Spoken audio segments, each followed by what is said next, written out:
You are looking at Julian's pronunciation guide, where we look at how to pronounce better some of the most mispronounced words in the world, like this other curious word. But how do you say what you're looking for today?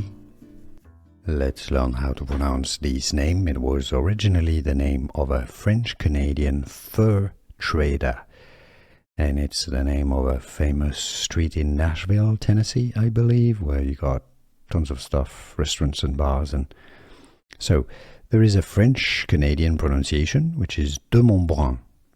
That would be the French pronunciation, but in English and in Nashville, at least, it's pronounced as Demonbreun.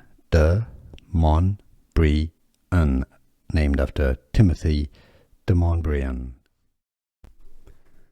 Let's learn how to pronounce this name. It was originally the name of a French-Canadian fur trader, and it's the name of a famous street in Nashville, Tennessee, I believe, where you got tons of stuff, restaurants and bars. And so there is a French-Canadian pronunciation, which is Demonbreun. That would be the French pronunciation, but in English and in Nashville, at least, it's pronounced as Demonbreun. Demonbreun, named after Timothy Demonbreun. Here are more videos on how to pronounce more confusing words and names too many mispronounced. Like this video if you found it useful. I appreciate your support. I'll see you soon, and thanks for watching.